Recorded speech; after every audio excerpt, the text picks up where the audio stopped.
નમસ્કાર વિદ્યાર્થી મિત્રો, ધોરણ 9 સ્વાધ્યાય નંબર 4 દ્વિચલ સુરેખ સમીકરણના લેક્ચર નંબર 7 માં આપ સર્વે વિદ્યાર્થી મિત્રોનું હાર્દિક સ્વાગત છે।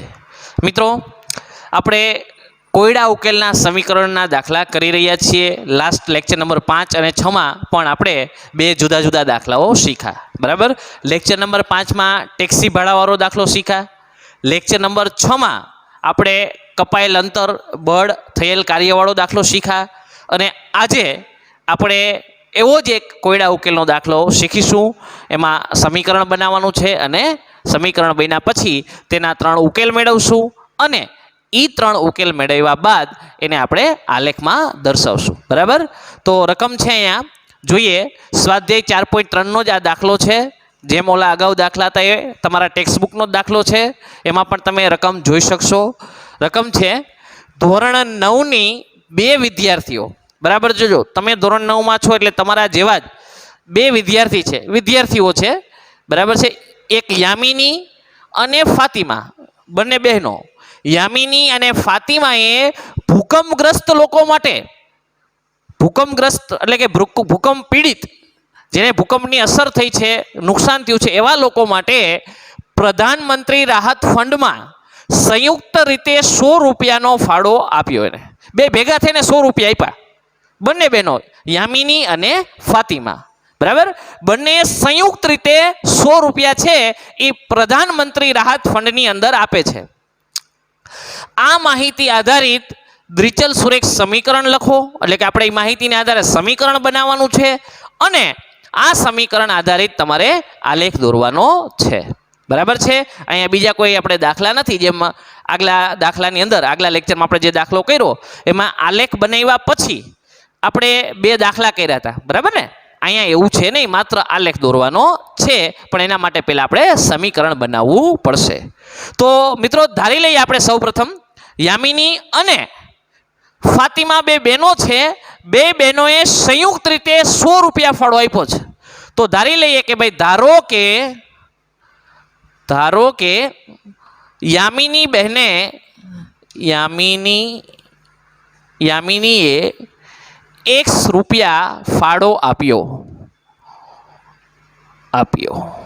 બરાબર। યામિનીએ X રૂપિયા દાખલા તરીકે આપ્યો છે, આપણે ખબર છે નહીં, હા એ ખબર છે કે બંને સંયુક્ત રીતે 100 રૂપિયા આપ્યા છે, પણ યામિનીએ કેટલા રૂપિયા આપ્યા અને ફાતિમાએ કેટલા આપ્યા એ આપણે ખ્યાલ નથી। એટલા માટે આપણે ધાર્યું કે યામિનીએ X રૂપિયા છે એ ફાળો આપ્યો છે, તો ફાતિમાએ Y રૂપિયા ફાળો આપ્યો, બરાબર છે। બંનેનો આપણે ધારી લીધું છે કેટલા રૂપિયા આપ્યા, કારણ કે બંને સંયુક્ત રીતે આપ્યા એ ખબર છે, પણ એમાંથી કોને કેટલા આપ્યા ખબર નથી। એવું પણ બની શકે કે ભાઈ યામિનીએ 40 આપ્યા હોય તો ફાતિમાએ કેટલા 60, એકની ખબર પડી જાય તો બીજાની આપણે આપોઆપ ખબર પડી જશે।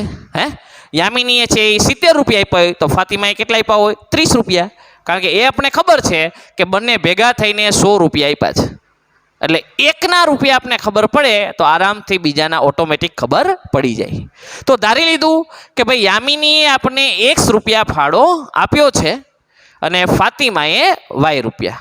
હવે બનાવીએ સમીકરણ, બહુ સરળ સમીકરણ। જુઓ, બંનેએ સંયુક્ત રીતે રકમમાં કીધું છે, જો અહીંયા સંયુક્ત રીતે 100 રૂપિયા આપ્યા, એટલે બે ભેગા થઈને 100 રૂપિયા આપ્યા છે, એટલે કે યામિનીના X રૂપિયા પ્લસ ફાતિમાના Y રૂપિયા બરાબર 100। આ બંનેના સંયુક્ત રીતે આપણે રૂપિયા મળ્યા અને સમીકરણ પણ સીધું બની ગયું, સાવ સરળ। સંયુક્ત રીતે એટલે બેના ભેગા કર્યા, યામિનીના X ધર્યા છે X, ફાતિમાના Y એટલે Y રૂપિયા, બે સંયુક્ત રીતે કેટલા 100 રૂપિયા। ક્લિયર, બરાબર છે। તો આ રીતનું સમીકરણ અહીંયા આપણે બનાવ્યું છે, એટલે પહેલું કામ આપણે ધારી અને સમીકરણ બનાવવાનું કરવાનું છે, જે આપણે અહીંયા કર્યું છે। હવે આ સમીકરણ આધારિત આપણે ઉકેલો મેળવીશું અને પછી એ જે ઉકેલો મળે એને આપણે આલેખમાં દર્શાવીશું। તો સમીકરણ બનાવ્યા પછી હવે એને આપણે ઉકેલ મેળવીશું, બરાબર છે મિત્રો।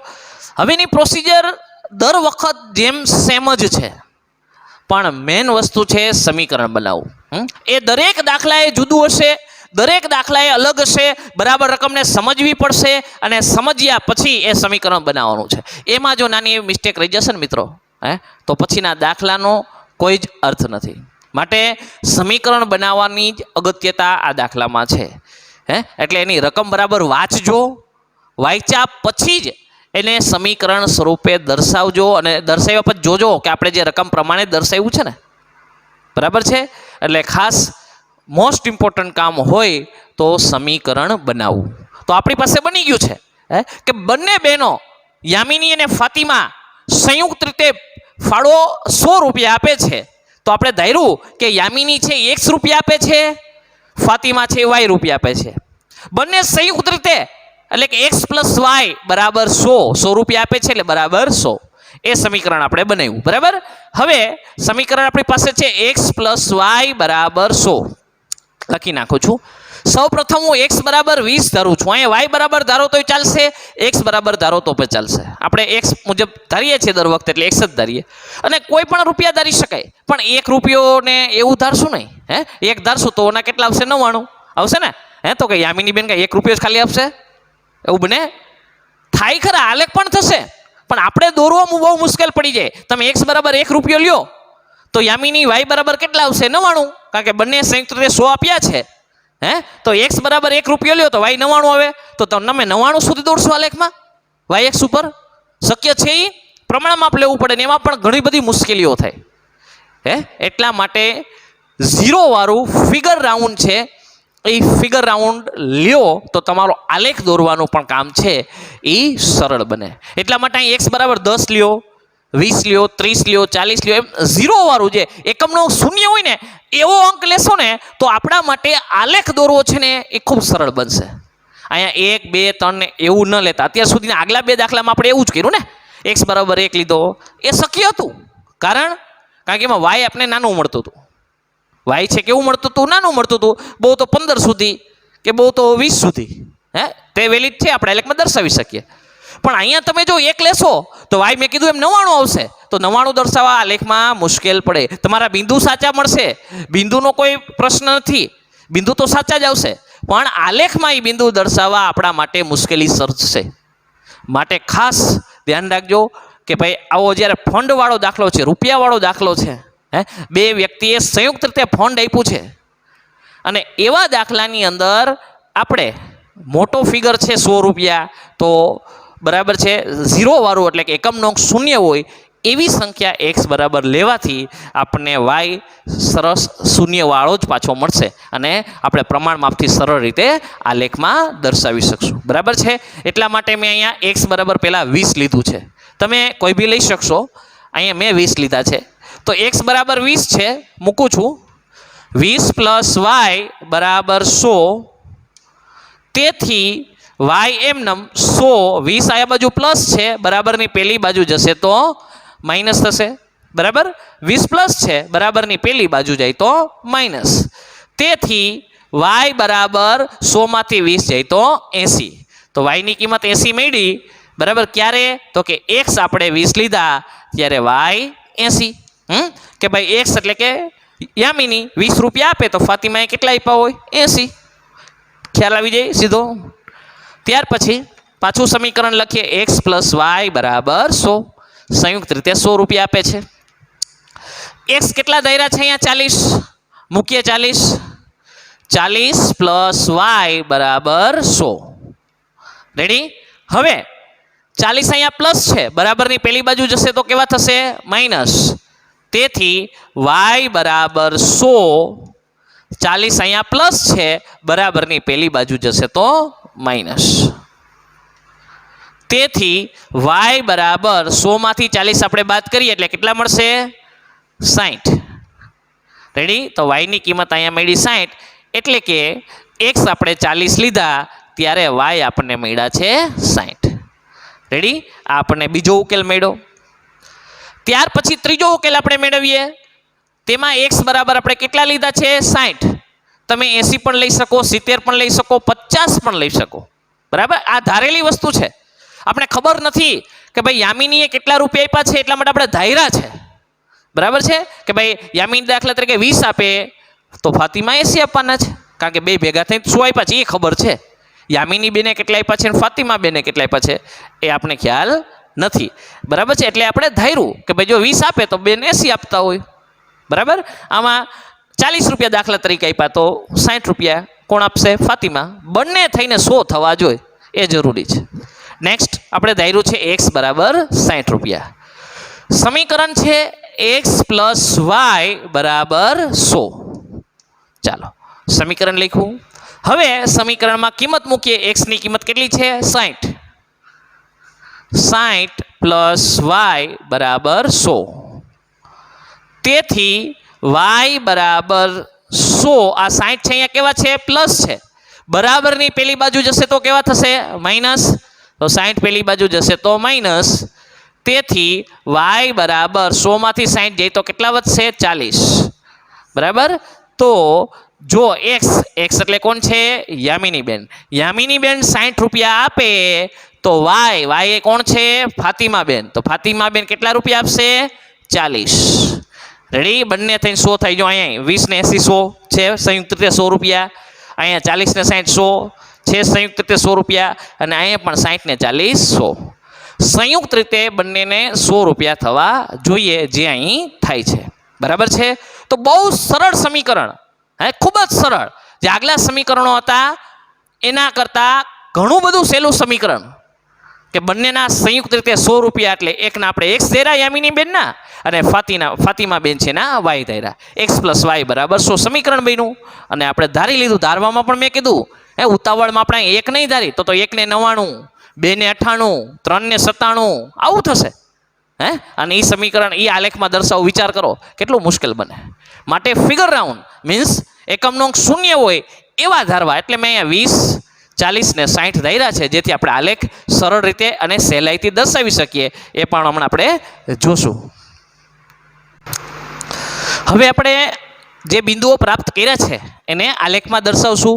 પણ એના માટે સૌપ્રથમ પહેલું કામ શું કરીએ છીએ? આપણે કોષ્ટક બનાવીએ છીએ. બરાબર ને? તો તમે જ્યાં સમીકરણ બનાવ્યું છે, સમીકરણ મેળવવા માટેની જે પ્રક્રિયા કરી છે એની નીચે કોષ્ટક બનાવો તો બી વેલિડ છે, અથવા આલેખ પત્રની પાછળના ભાગમાં કોષ્ટક બનાવો તો બી ચાલશે. બરાબર છે. તો કોષ્ટક આપણે બનાવ્યું છે કે x અક્ષ 20 હોય ત્યારે y અક્ષ 80 છે, ત્યાર પછી 40 હોય ત્યારે 60 છે, અને 60 હોય ત્યારે 40 છે. બરાબર. x ઈ કોણ છે? યામિના બેનનું ધારેલી રકમ છે, અને y છે એ ફાતિમા બેનની ધારેલ રકમ છે. બરાબર છે. તો આપણે બિંદુઓ દર્શાવીએ એના પહેલા x અક્ષ ને y અક્ષ આમાં ઋણ સંખ્યા ક્યાંય નથી, આપણે જોઈ લીધું. બરાબર. એટલે તમે પણ ઋણ સંખ્યા ન હોય ત્યારે અહીંયા 2 સેમીના ખાના છોડી અને x અક્ષ દોરી નાખો. આડી રેખાને આપણે x અક્ષ કહીશું, કેપિટલમાં x અક્ષ દર્શાવી દો. બરાબર છે. એવી જ રીતે જે ઊભી રેખા છે એ પણ તમારે 2 અથવા 3 ખાના છોડીને 2 અથવા 3 ખાના છોડીને y અક્ષ દોરી દો. અહીંયા y અક્ષ. બરાબર છે. x અક્ષ ને y અક્ષ આપણે અહીંયા દર્શાવી દીધા છે. ત્યાર પછી આપણે જોશું એમને સીધો 1 2 3 એમ નહીં લખવા માંડીએ. કોષ્ટક જોવાના છે, એમાં આપેલા જે બિંદુ છે એ બિંદુ પણ જોવાના છે. હવે અહીં 1 2 3 દર્શાવી દીધા, આપણે શું 60 સુધી જશું? સમાશે કદાપી નહીં સમાય. તો પ્રમાણમાપ લેવું પડશે ને, એટલા માટે આપણે બિંદુ જોવાના છે. x અક્ષ અને y અક્ષ બંનેની અંદર આપણે જોઈ શકીએ છીએ કે બંનેમાં અંક મોટા છે, માટે બંનેમાં આપણે શું લેવું પડશે? પ્રમાણમાપ. અને પ્રમાણમાપ આપણે 20 20 નું લઈ તો ચાલશે. બરાબર. તો અહીંયા લખશું પ્રમાણમાપ 10 10 નું લેશો તો પણ ચાલશે, તમે 10 10 નું લ્યો તો પણ ચાલે. બરાબર છે. અને 20 20 નું લ્યો તો પણ ચાલશે. અહીંયા તો પ્રમાણમાપ x અક્ષ બંનેમાં લેવાનું છે, અને y અક્ષ આગલા દાખલામાં મેં જે પ્રમાણમાપ લીધું હતું y અક્ષ ઉપર જ. શા માટે? કારણ કે y અક્ષમાં જ મોટી રકમ હતી, x અક્ષમાં નહોતી. એટલા માટે આગલા બંને દાખલામાં જે આપણે લેક્ચર નંબર 6 અને 5 માં કર્યું, બરાબર છે, એમાં આપણે y અક્ષ ઉપર જ મેં લીધેલું હતું. પણ એમાં તમારે લેવાની જરૂરિયાત નહોતી, મેં તમને કીધું હતું. બરાબર છે. અને તમે લીધું પણ નહીં હોય. તમે જ્યારે CW નો દાખલો કરતા હશો આલેખ પોથીની અંદર, ત્યારે તમે પ્રમાણમાપ એમાં લીધું નહીં હોય, અને લેવાનું પણ નહોતું. કારણ તમારે એ આરામથી દરેક અંકો છે, બિંદુ છે, એ સમાઈ શકે એમ હતા. પણ અહીં અહીં તમારે પણ નહીં સમાઈ શકે બિંદુઓ, કારણ કે 60-80 સુધીના બિંદુઓ છે. સ્વાભાવિક છે કે પ્રમાણ માપ ન લ્યો તો તમારી આલેખ પોથીમાં પણ સમાઈ નહીં શકે. એટલા માટે તમારે પણ અહીં પ્રમાણ માપ લેવું પડશે. મેં અહીંયા 20-20નું લેવાનો છું, તમે 10-10નું લ્યો તો બી ચાલશે. રેખા તો સેમ સરખી જ આવશે, એક જ દિશાવાળી. અને 20-20નું લો તો પણ ચાલશે. અને લખવું ફરજિયાત છે કે પ્રમાણ માપ લ્યો ત્યારે પ્રમાણ માપ બરાબર એક્સ અક્ષ અને વાય અક્ષ પર 1 સેમી બરાબર 20 એકમ. બરાબર 20 એકમનું આપણે પ્રમાણ માપ લઈએ છીએ, જે આપણે દર્શાવ્યું. તો વાય અક્ષ ને એક્સ અક્ષ આપણે દર્શાવી દીધા છે. આડી રેખાને એક્સ અક્ષ કહીએ છીએ, ઊભી રેખાને વાય અક્ષ. ફરીથી કહી દઉં છું, એમસીક્યુમાં પૂછાય છે. પછી આ બે રેખા જે બિંદુએ છેદે છે એને આપણે ઉગમ બિંદુ કહીએ છીએ, જેને 0 તરીકે દર્શાવીએ છીએ. બરાબર, બંને જ્યાં છેદે એને ઉગમ બિંદુ તરીકે આપણે ઓળખીએ છીએ. હવે એક્સ અક્ષ ઉપર દર્શાવીએ. સૌ પ્રથમ 20, 20 પછી 40, 20-20નો ડિફરન્ટ લેવાનો છે. 60, 80 અને 100 સુધી જઈએ, કારણ કે મેક્સિમમ 100 રૂપિયા છે, બંને ભેગા થઈને આપ્યા છે. એવી જ રીતે આપણે વાય અક્ષ ઉપર જોઈએ, એમાં પણ આપણે કીધું છે એક્સ અને વાય અક્ષ બંનેમાં આપણે 1 સેમી બરાબર 20 એકમ લેવાનું છે. એટલે એક્સ અક્ષ ઉપર તો 20-20 એકમ લીધા. હવે વાય અક્ષ ઉપર પણ આપણે 20-20 એકમ લઈએ. તો સૌ પ્રથમ 20, 40, 60, 80 અને 100. તમે બરાબર તમારી પાસે ખાના અવેલેબલ હશે એટલે તમારે સ્પષ્ટ બિંદુઓ અંતર છે એ સરખા આવશે. મારે થોડોક ડિફરન્ટ રહી શકે, કારણ અહીંયા કોઈ માપ છે નહીં, બરાબર, ખાનાઓ છે નહીં સેમીના, એટલે થોડો ઘણો ડિફરન્ટ રહીએ, પણ તમારે નહીં રહે, કારણ તમારી પાસે ચોક્કસ માપના ખાના આપેલા છે એટલા માટે. બરાબર, હવે આ બંને વસ્તુ નીચે જે આપેલી છે એ પણ રૂપિયા છે. બરાબર, એટલે આપણે લખશું, બરાબર, જે રૂપિયા છે ફાળામાં આપેલ રૂપિયા. ફાળામાં અથવા સોરી નામ લખી તો બી ચાલશે કે એક્સ અક્ષ ઉપર કોને પૈસા આપ્યા છે. તો એક્સ અક્ષ ઉપર કયા બેને? યામિની બેને. યામિની બહેને આપેલ ફાળો. ચાલો, બરાબર, આ યામિની બેને આપેલ ફાળો એક્સ અક્ષ ઉપર. અને વાય અક્ષ ઉપર ફાતિમા બહેને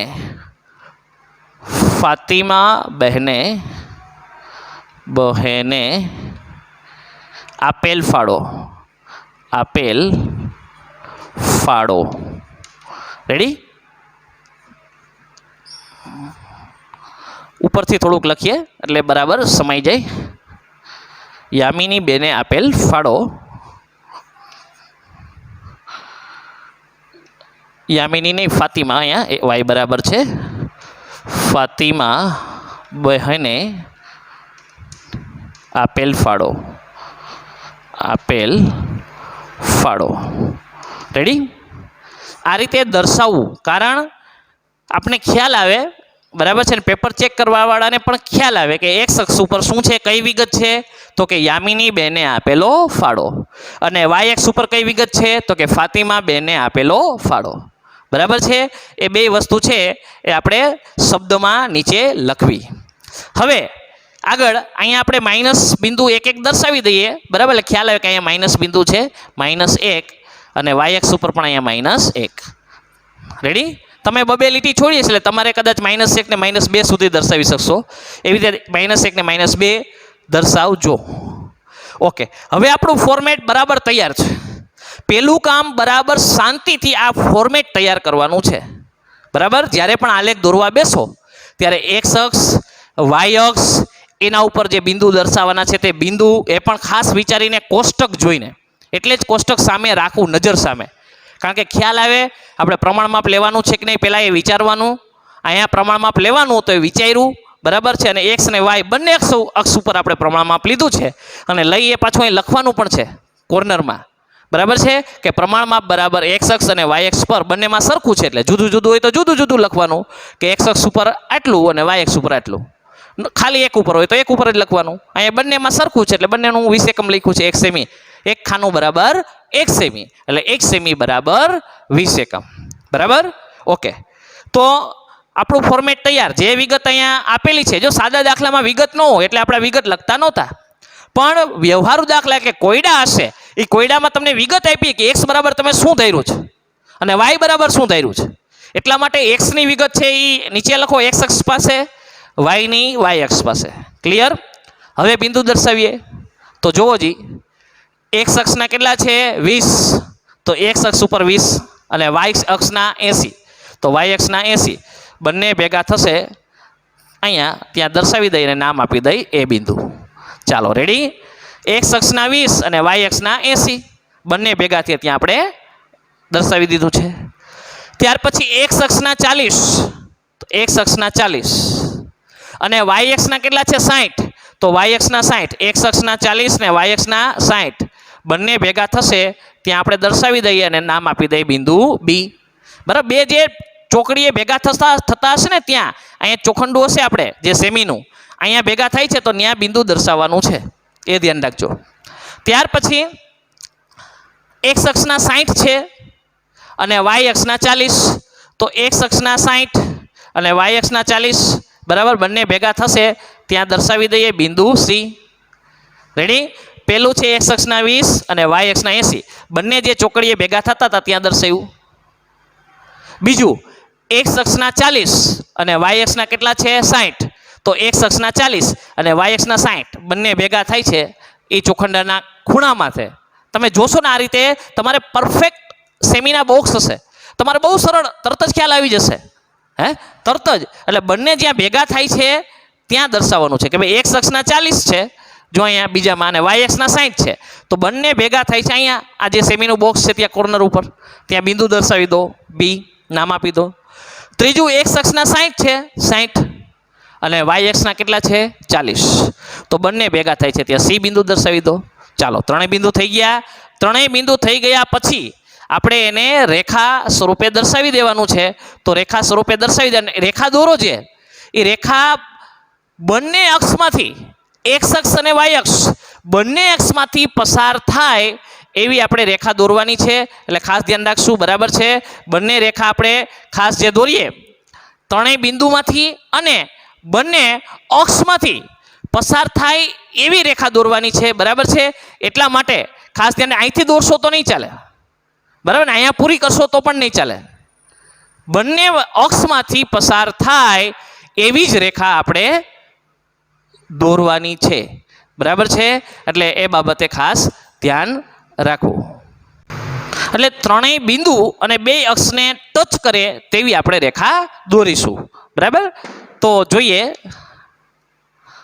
આ રીતે ત્રણેય બિંદુ અને બે રેખા જે x અક્ષ ને y અક્ષ છે બંનેમાંથી પસાર થવી જોઈએ એવી આપણે રેખા દોરીએ તો ઓકે, આ કમ્પ્લીટ આપણી રેખા જે છે એ દોરાઈ ગઈ. બરાબર, બંને અક્ષમાંથી જો પસાર થાય છે બંને અક્ષને ટચ થવી જોઈએ, ત્રણેય બિંદુમાંથી પણ પસાર થાય છે. આની ખાસ કાળજી રાખવાની. જો એકાદો અક્ષમાં પણ ટચ નહીં થાય, બરાબર છે, તો એ મિસ્ટેક ગણાશે.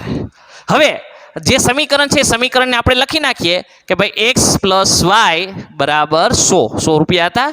બરાબર, x + y બરાબર 100 અહીંયા અથવા આ છેડે ગમે તે છેડે આપણે દર્શાવી દેવાનું. બરાબર છે, હવે આ આલેખ અહીંયા સંપન્ન ગણાય. પણ મિત્રો ખાસ જે કાંઈ 4-5 બાબતો છે એ આલેખ બનાવતી વખતે કાળજીપૂર્વક એને દર્શાવી, જેથી નાની એવી પણ મિસ્ટેક આપણા આલેખમાં રહી ન શકે.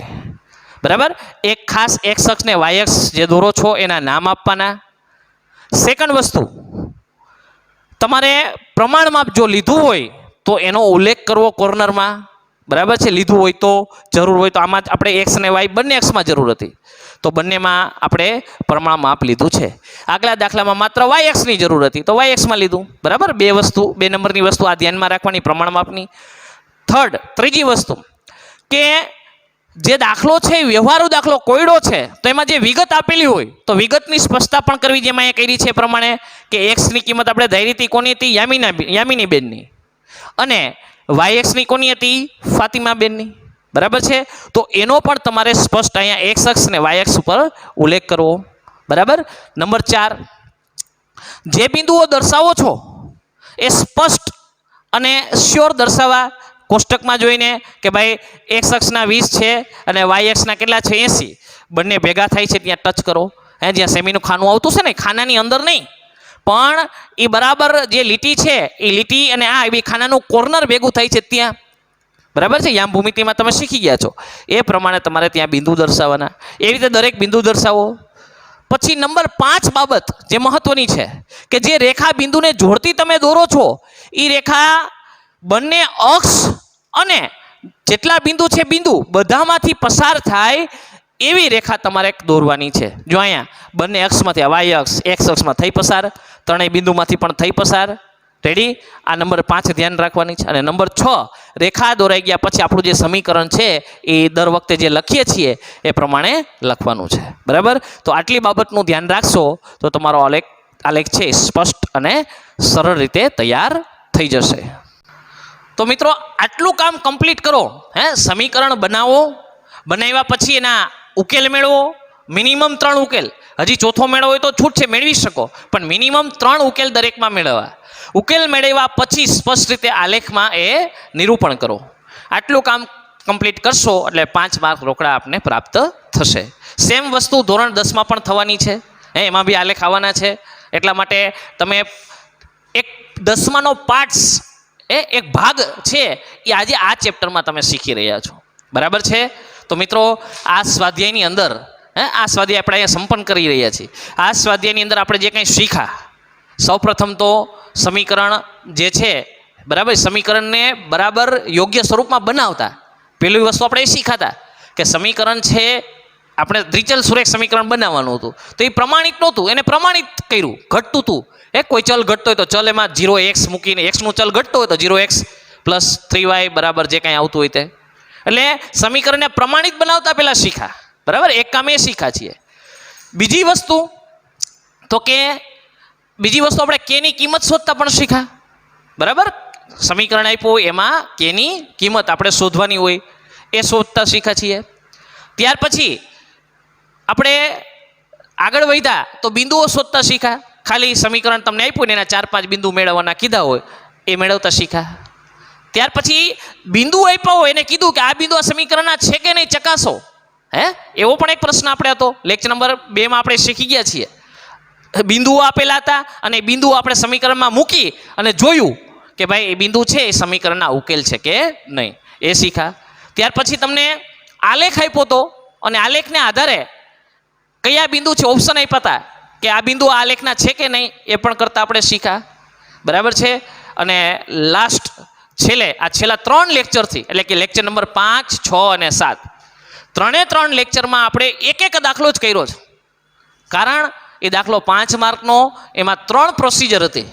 બરાબર છે. જે પહેલાં લેક્ચર નંબર 5માં ટેક્સીવાળો દાખલો કર્યો, લેક્ચર નંબર 6ની અંદર આપણે અંતરવાળો દાખલો કર્યો. બરાબર ને, કે બળ અને અંતર. અને આજે આપણે આ ફાળાવાળો દાખલો 2 બહેનોએ જે ફાળો આપ્યો તો સંયુક્ત રીતે એ દાખલો કર્યો, જેમાં સમીકરણ બનાવવાનું, એના ઉકેલ મેળવવાના અને આલેખમાં નિરૂપણ કરવાનું 3 પ્રોસિજર હતી. બરાબર છે. એ કરતાં પણ શીખા. તો આ ચેપ્ટરમાં તમામ વસ્તુઓ બરાબર કાળજીપૂર્વક આપણે શીખ્યા છીએ. અને તમે પણ બરાબર સમજ્યા હશો એવો અમને વિશ્વાસ છે. બરાબર છે. તો ખૂબ સરસ રીતે આ ચેપ્ટરને આપણે 7 લેક્ચરની અંદર ભણ્યા છીએ, અભ્યાસ કર્યો છે. ધોરણ 9 અને 10નું કમ્બાઈન આ ચેપ્ટર તમે બરાબર શીખા. 10મા માટેનો બેઝ અને ધોરણ 9નું રેગ્યુલર ચેપ્ટર એટલે દ્વિચલ સુરેખ સમીકરણ. બરાબર છે. સરસ રીતે આપણે અહીંયા આજે પૂર્ણ કરીએ છીએ અને ખૂબ સરસ રીતે તમે આ ચેપ્ટરને બરાબર માણજો. હજી પણ જો કંઈ કચાશ રહી ગઈ હોય તો આપણા આ લેક્ચર 7 લેક્ચર તમને યુટ્યુબમાં છે જ, ફરી પાછા તમે જોઈ શકો છો. જ્યાં કાંઈ તમને ન સમજાતું હોય પાછું એનું રિવિઝન પણ કરી શકો છો. બરાબર છે. તો સરસ રીતે આ ચેપ્ટર તમે માણ્યું, શીખા એ બદલ આપ સર્વે વિદ્યાર્થી મિત્રોનો આભાર. આજે આ ચેપ્ટર આપણે અહીંયા સમાપ્ત કરીએ છીએ.